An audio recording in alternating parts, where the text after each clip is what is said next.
Assalamualaikum warahmatullahi wabarakatuh. Waalaikumsalam warahmatullahi wabarakatuh. Selamat pagi Ibu. Ya, Pak Deni.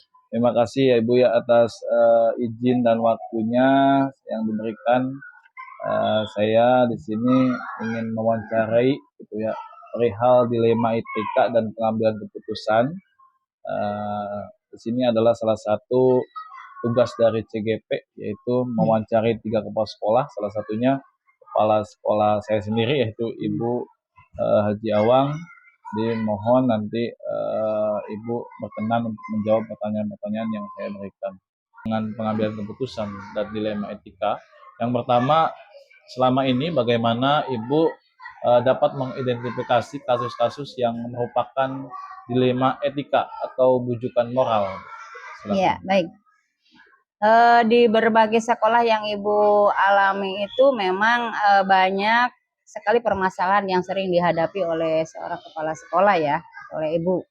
Di antaranya ada permasalahan yang memang dua-duanya masalah itu dianggap benar, tapi dari sisi kebaikan atau dari sisi manfaat itu bisa kita pertimbangkan ya. Kemudian ada juga permasalahan yang memang kita harus memutuskan bahwa ini benar itu salah. Itu adalah hal yang biasa kita hadapi di sekolah-sekolah selama kita melaksanakan tugas ya. Nah, dari identifikasi itu, insya Allah dengan terus terbiasa melakukan hal seperti itu, kita bisa menentukan kebijakan atau memutuskan sesuatu menjadi sesuatu yang memang kebermanfaatannya lebih tinggi gitu. Baik.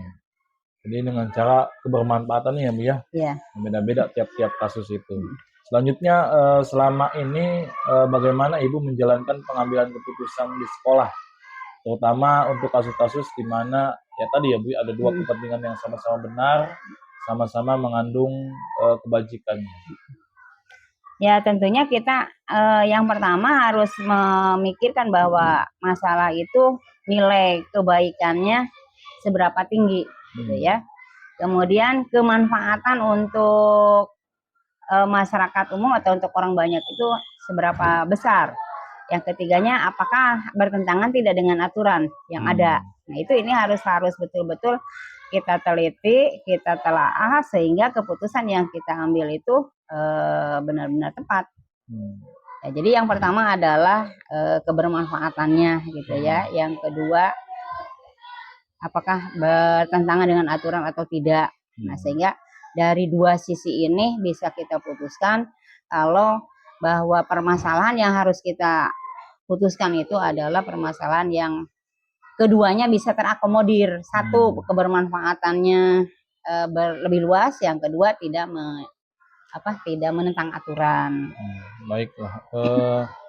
Pertanyaan selanjutnya ya Bu ya, langkah-langkah atau prosedur seperti apa yang biasa Ibu lakukan selama ini dalam pengambilan keputusan ataupun kasus gitu ya tadi. Kalau kita menghadapi satu permasalahan yang ada di sekolah, baik itu permasalahan kaitan dengan siswa ya ataupun orang tua ataupun kaitan dengan guru, tentu yang pertama adalah kita mengidentifikasi ya, menelaah gitu. Apa sih sebenarnya permasalahan yang sedang terjadi ini ya. Kemudian yang kedua mengumpulkan datanya gitu ya, dengan cara bertanya, minta pendapat dan lain sebagainya, itu pengumpulan datanya. Kemudian yang ketiga adalah mencari solusinya, kira-kira solusinya apa nih untuk memutuskan satu permasalahan yang tadi ciri-cirinya ini, kemudian pelakunya ini gitu ya. Yang keempat adalah mempertimbangkan untuk kebermanfaatannya atau mempertimbangkan bagaimana solusinya supaya ini tidak menjadi mengorbankan banyak pihak gitu ya, artinya bisa bermanfaat untuk segala pihak. Kemudian yang kelima adalah kita mencari pilihan alternatif. Kalau misalkan alternatif yang sudah kita temukan itu dianggap kurang, kita cari alternatif lain gitu yang bisa kita ambil, yang kemungkinan itu bisa lebih baik daripada yang sebelumnya. Nah, kemudian yang keenam adalah kita putuskan, dan yang ketujuh mengevaluasi atau merefleksi apa keputusan yang sudah kita laksanakan itu memang kebermanfaatannya sudah sesuai dengan harapan atau masih ada kendala-kendala yang memang menjadi hal yang jadi dikorbankan oleh kita. Itu supaya tidak terjadi, maka kita harus selalu mengevaluasi apa keputusan kita itu sudah baik atau masih ada kekurangan. Gitu, baiklah. Tadi untuk langkah-langkahnya sudah cukup jelas ya Bu ya, sampai dari identifikasi sampai ke evaluasi. Selanjutnya, hal-hal apa saja yang selama ini Ibu anggap efektif nih dalam pengambilan keputusan pada kasus-kasus dilema etika? Yang pertama adalah berarti kita harus betul-betul memikirkan ya, secara rasional, secara akal sehat kita pikirkan permasalahan yang sedang kita hadapi, yang kemudian kita meminta pertimbangan dari orang-orang yang terdekat dengan kita, misalkan dari guru, dari mungkin orang tua, komite, ataupun dari pembina kita ya. Yang ketiga adalah kita melakukan diskusi dengan berbagai pihak yang bisa mendukung terhadap keputusan kita. Salah satu diantaranya tadi ya, kita meminta pendapat dari guru atau bermusyawarah dengan guru, kemudian minta pendapat dari komite atau bermusyawarah dengan komite gitu ya. Yang ketiga, kemudian kita minta pendapat dari pembina kita ya, dari pengawas, minta masukannya, sharing dan lain sebagainya, sehingga keputusan yang akan kita ambil kaitan dengan kepentingan lembaga ini betul-betul bisa dipertanggungjawabkan dari kebermanfaatannya maupun dari sisi efektivitasnya. Baik.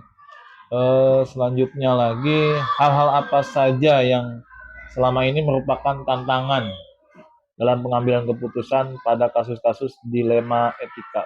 Ya, tantangannya adalah yang pertama bahwa tentu saja dari dalam diri ya, dalam diri kita, dari dalam diri pribadi kita sering dihadapkan dengan keputusan ini adalah kepentingan umum, ini kepentingan pribadi, ini sering berbenturan. Nah, tentu saja kita harus mengalahkan kepentingan pribadi karena ini adalah kaitan dengan kelembagaan atau keputusan bersama untuk kebaikan sekolah. Yang kedua, tantangan yang lain mungkin pola pikir barangkali ya, pola pikir dari masyarakat atau dari rekan guru atau dari orang tua yang belum paham kaitan dengan permasalahan yang sedang kita hadapi.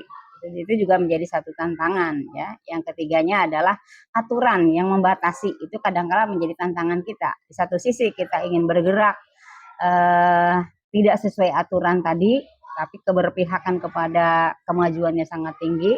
Di satu sisi lain adalah ada aturan yang sangat mengikat, sehingga kita tidak bisa melanggar aturan tersebut.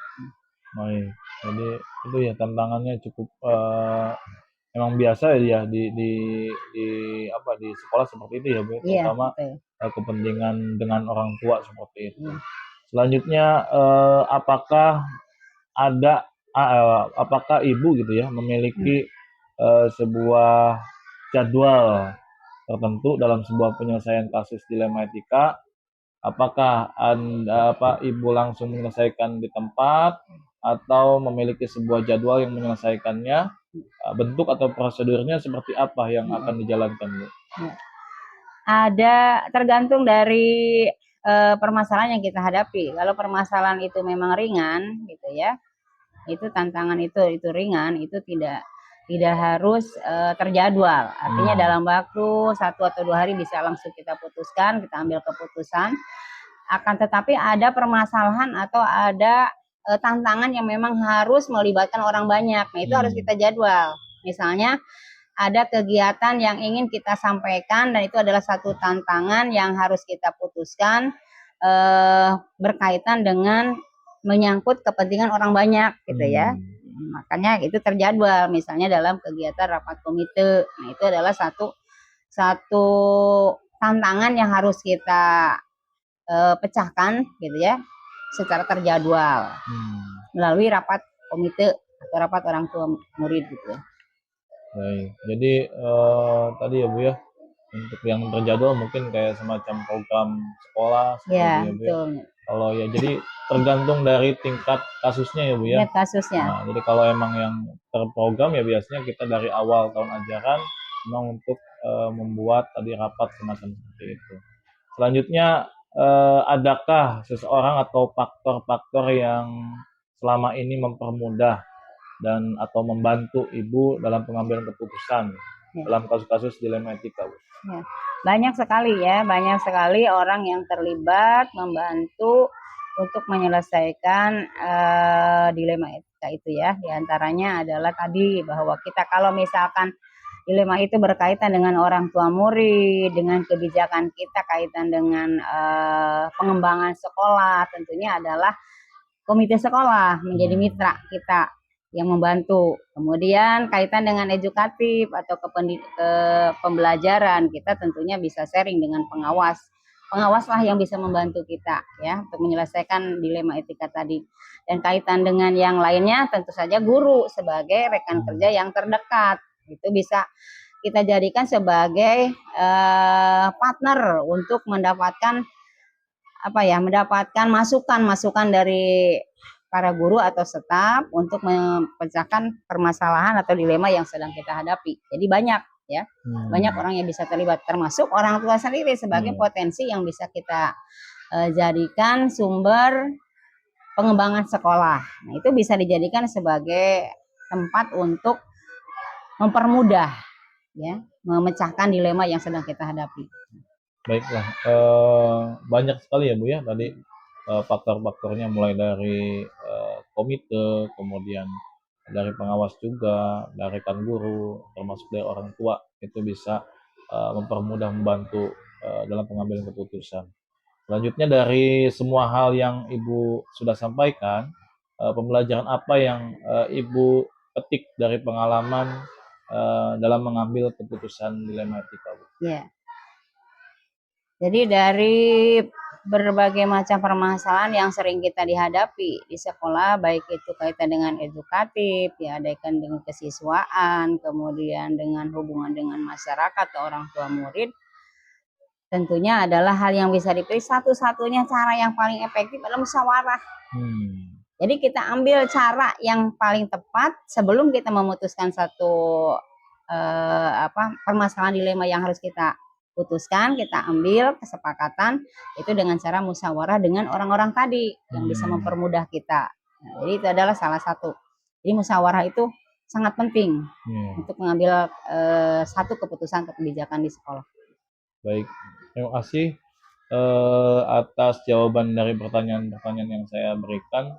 Itu tadi yang Ibu sampaikan itu sudah menjadi motivasi bagi diri saya, terutama dalam nanti ketika misalkan saya ditunjuk atau diangkat menjadi kepala sekolah, ya mudah-mudahan ya Bu ya. Ya, amin. Bisa belajar dari Ibu tadi, pengalaman-pengalaman banyak, itu kan menjadi motivasi, menginspirasi bagaimana cara mengambil keputusan yang baik, gitu kan, khususnya keputusan-keputusan yang emang tadi dilema etika, kepentingannya sama-sama, tapi kebermanfaatan kita lihat dari mana atau dari tingkat kebermanfaatannya yang kita ambil. Mungkin seperti itu ya Bu ya. Terima kasih atas wawancaranya Ibu ya. Saya ucapkan banyak-banyak terima kasih. Assalamualaikum warahmatullahi wabarakatuh. Selamat siang Ibu Kepala Sekolah, Bu Ella. Di sini saya ucapkan terima kasih sebelumnya sudah diizinkan untuk mewawancara. Kemudian saya juga minta maaf jadi kebagi atau waktunya terganggu. Alhamdulillah, mudah-mudahan kegiatan ini berjalan dengan lancar Ibu ya. Jadi nanti di sini saya untuk melengkapi tugas sebagai CGP, yaitu mewawancari 3 kepala sekolah.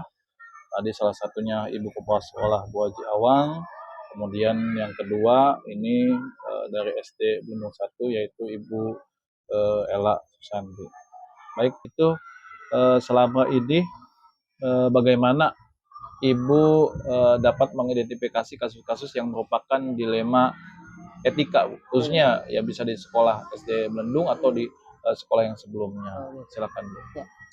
Karena dulu saya masih guru ya. Jadi dilema etikanya itu berarti berurusan dengan siswa. ada juga dengan guru, ya teman tentunya. Rekan. Ya, rekan. Kemudian juga ada juga dengan kepala sekolah. Nah, kebetulan dulu memang pernah sih mengalami hal kayak gitu. Sebetulnya ketika mengajar mengalami hal itu, bahkan saya memang mengalami ini dilema etika ini ya, yaitu mengambil keputusan ketika seorang siswa yang dia tidak bisa setiap hari masuk sekolah setelah dipelajari, kemudian diselidiki dan didatangi ke rumahnya. Ternyata dia itu bukan malas, tapi karena keadaan ekonomi. Jadi tadi Ibu ya mengidentifikasinya dengan mencari informasi ya, Bu ya. Informasi tadi si anak itu, kemudian ya tidak ini juga mencari solusi juga. Solusi juga. Baik, terima kasih ya Bu. Kedua atau selanjutnya Bu ya.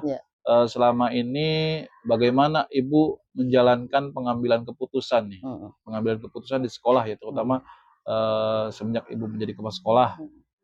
Terutama untuk kasus-kasus di mana ada kepentingan yang sama-sama benar atau sama-sama mengandung nilai kebajikan. Jadi biasanya kan sering ada dilema ya Bu ya, ini benar, itu benar. Nah itu gimana Ibu menanggapi atau menjalankan pengambilan keputusan itu? Nah, kebetulan sekarang saya sudah menjadi kepala sekolah ya. Dilema etika itu ada, baik itu dari siswa, dari guru, kan, maupun dari orang tua siswa bahkan. Nah, ini salah satunya ketika saya mengatasi dilema guru ya di sini yang saya lakukan. Saya lakukan pertama memanggil dulu guru tersebut, ya kan. Kemudian berbicara dari hati ke hati lah, katakan. Mau bagaimana ini? Asalnya begini, ini begini ya.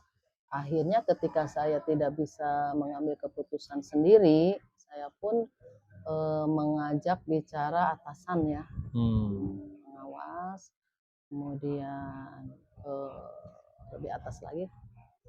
Apa ya, katakanlah distrik lah ya. Langkah nih, pasti punya langkah-langkah ya Bu ya, atau prosedur yang biasanya dilakukan dalam mengambil keputusan. Boleh dijelaskan? Itu mengambil keputusan ketika di sekolah ya, dalam hal apapun ya, terutama yang dilema ini ya.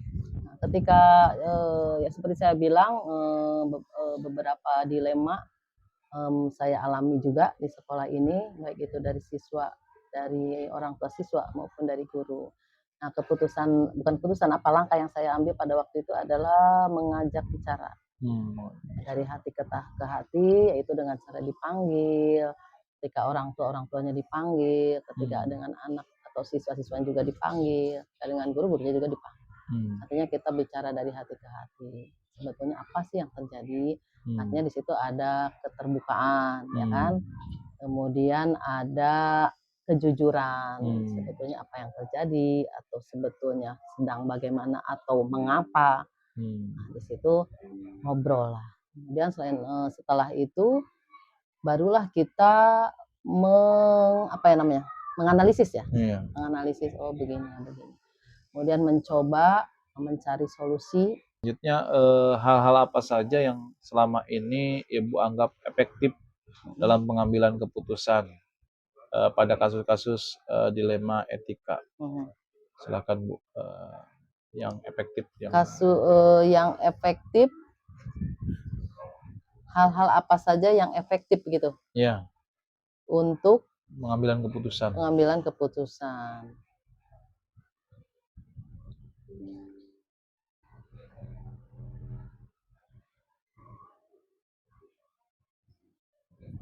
Mungkin yang pertama ya, ada kita harus berpikir berbasis hasil akhir ya. Itu kan maksudnya kita mengartikan bahwa apa sih yang dimaksud berbasis hasil akhir itu. Tujuan kita apa mungkin. Dengan memberi solusi itu kita punya tujuan apa nih pada orang tersebut. Apakah supaya orang itu mendapatkan jalan yang enak, yang bisa menyenangkan, ya kan, yang bisa benar-benar memberi jalan keluar, Kemudian yang kedua, berpikir berbasis peraturan, yaitu keputusan yang diambil mengacu kepada aturan-aturan yang berlaku. Misalnya di sekolah ini ada aturan apa nih, dengan anak yang begini harus bagaimana, apakah harus diberikan bantuan kah, atau kan harus diberi sanksi kah, seperti itu. Jadi mengikuti aturan yang berlaku di sekolah ini, gitu. Kemudian yang ketiga yaitu berbasis peduli, atau mungkin kalau kata saya sih lebih ke rasa kepedulian kita kepada sesuatu yang terjadi, ya dilema tadi yang terjadi baik di siswa, orang tua siswa maupun di guru, ya baik siswa tentu menjadi bagian atau hal-hal yang perlu juga diperhatikan agar dilema-dilema ini bisa diberikan atau dicarikan solusinya atau jalan keluarnya yang bisa membuat dilema tersebut memiliki jalan keluar yang tepat. Oke, terima kasih Bu ya. Jadi ada 3 tahapan tadi ya Bu ya. Kemudian selanjutnya nih Bu, yang namanya pengambilan keputusan pasti ada tantangan ya Bu ya. Nah, ini hal-hal apa saja yang selama ini merupakan tantangan dalam pengambilan keputusan pada kasus-kasus dilema etika? Tantangannya begini, ketika kita mengambil sebuah keputusan, tidak semuanya bisa menerima dengan lapang dada. Artinya ada mungkin orang-orang tertentu atau menerima gitu ya Bu ya. Yang bisa menerima, ada juga yang tidak bisa menerima. Ketika yang bisa menerima tentu kita menjadi ya alhamdulillah, artinya alhamdulillah bisa diterima. Tapi ketika tidak bisa diterima kan muncul hal baru kan, rasa tidak adil lah atau apa gitu. Kemudian juga jadi kesan dari luar itu, kok ini keputusan apa ya, dibilang keras banget ya. Artinya bisa menjadi tekanan sosial ya. Jadi tekanan sosial tersendiri tuh. Jadi bagaimana caranya supaya tantangan ini bisa diatasi, yaitu tadi sebuah keputusan itu belum tentu bisa diterima oleh semua pihak. Dan ya kita mau tidak mau dengan hal ini ya harus siap juga sebetulnya, gitu. Harus siap, dan ketika memang keputusan itu bisa disepakati bersama, ya memang itu tujuan utama gitu. Tujuan utamanya keputusan apapun yang diambil bisa diterima oleh semua yang berkaitan dengan masalah yang dihadapi ini. Baik, jadi memang tantangannya itu ya Bu ya, ada yang menerima, ada yang itu. Nah di situ kita harus bisa mengambil apa ya, jadi harus bisa bijak mungkin ya Bu ya, dalam mengambil keputusan. Ya, selanjutnya apakah Ibu memiliki sebuah jadwal tertentu dalam sebuah penyelesaian kasus dilema etika? Jadi apakah terjadwal seperti itu ya Bu ya? Apakah Ibu juga langsung menyelesaikan di tempat pas kejadian itu, kasus itu, atau memiliki sebuah jadwal untuk menyelesaikannya, ada tahapan seperti tadi? Kemudian bentuk dan prosedurnya seperti apa Bu yang akan dijalankan? Kalau jadwal khusus, jujur saya belum punya jadwal khusus. Tapi setiap 1 bulan sekali saya selalu bertanya kepada guru, ada masalah apa nih di kelas dengan anak-anak, gitu kan.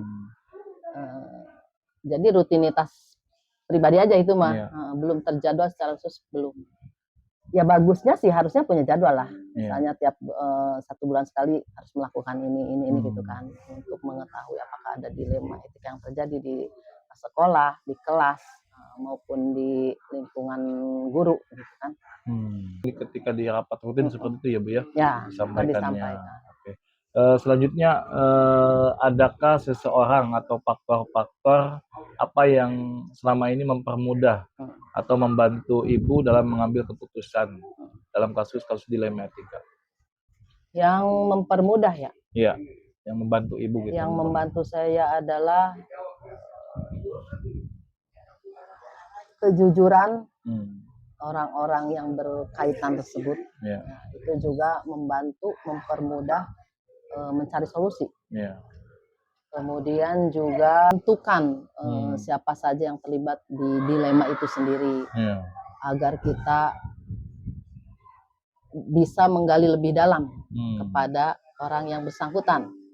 Kemudian kita mengumpulkan fakta-fakta yang ada, baik itu dari informasi dari guru kah, dari siswa kah, dari orang tua, dari semua warga sekolah. Kemudian juga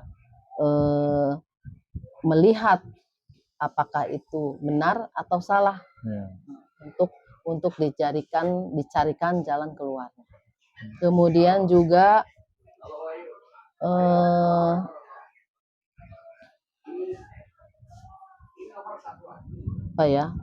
kemudian setelah dengan tahapan-tahapan itu mencari informasi, kemudian berkomunikasi, kemudian akhirnya sampai mengambil keputusan. Itu saya kira itu hal-hal yang perlu dilewati agar jalan keluar ini lebih cepat didapatkan. Baiklah ya Bu ya. Jadi mungkin dari fakta-faktanya ya banyak ya Bu ya, terutama dari guru, dari orang tua, itu sangat mempengaruhi dalam pengambilan keputusan yang akan Ibu putuskan. Selanjutnya yang terakhir ini Bu ya, dari yang tadi Ibu sampaikan dari mulai awal sampai yang terakhir tadi, pembelajaran apa nih yang Ibu bisa petik dari pengalaman Ibu dalam mengambil keputusan dilema etika Bu? Kalau buat saya pribadi ya, itu adalah ada pembelajaran yang bisa kita petik dari berbagai macam dilema etika ya, baik di siswa, guru maupun orang tua siswa. Apa sih buat saya pribadi pembelajarannya adalah bahwa menilai seseorang itu tidak cukup hanya dari luarnya saja. Kadang kita cepat sekali menilai orang ketika orang yang oh ini orang ini begini, kita belum tahu dalamnya itu sebetulnya.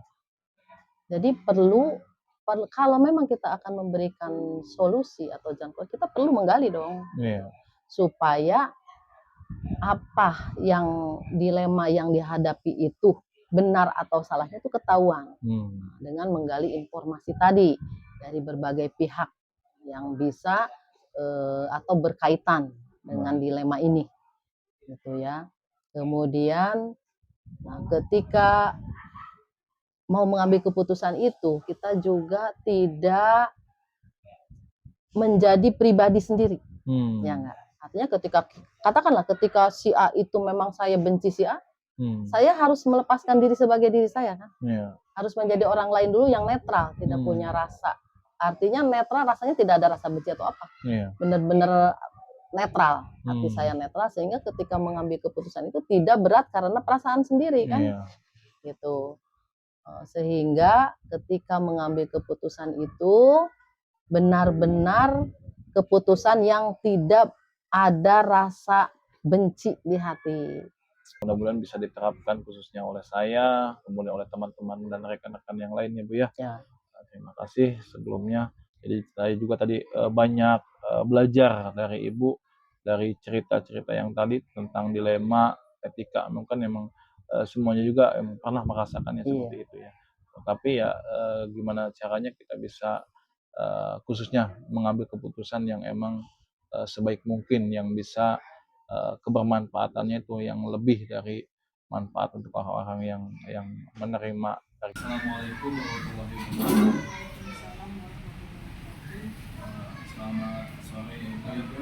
Terima kasih sebelumnya sudah diberi kesempatan, diberi waktu untuk bisa mewawancarai Ibu selaku sekolah. Di sini saya itu bertugas sebagai CGP untuk menyelesaikan tugas mewawancarai 3 kepala sekolah, salah satunya Ibu sebagai kepala sekolah SDP juga. Nanti ada beberapa pertanyaan yang saya ajukan kaitan dengan pengambilan keputusan yang dilema etika ini. Sebelum saya masuk ke pertanyaan, saya ingin bertanya atau Ibu menceritakan secara singkat perjalanan Ibu menjadi guru, kemudian diangkat menjadi kepala sekolah. Silakan.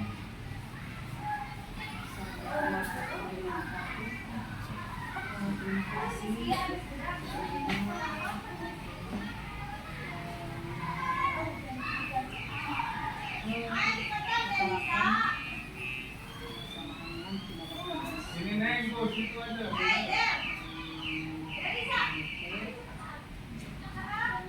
Saya akan menceritakan sedikit sekali masalah konflik banyak, cuma selama saya bertugas dari menjadi guru sampai menjadi sekolah bertugas di sini. Itu adalah perjalanan yang panjang. Pertama kali saya bertugas diangkat menjadi PNS di daerah Pantai Utara, itu di Cibuaya. Di sana bertugas menjadi guru selama 3 tahun. Banyak sekali suka-dukanya, dan memang di sana memang kekurangan guru ya. Saya tidak tega sebetulnya kalau saya menunjukkan pindah ke daerah Kelari, ke kampung halaman saya. Tetapi apa boleh dikatakan karena rumah di sini, jadi waktu itu bekerja terlalu majujab namanya, kalau mungkin bahasa Sundanya mah ya, kesana kemari dalam kos lah, kalau perhitungan tidak sesuai dengan penghasilan di rinci-rinci pengeluaran dalam perjalanan. Ajukan pindahan dan pindah ke SD Cibalong Sari 2, kebetulan yang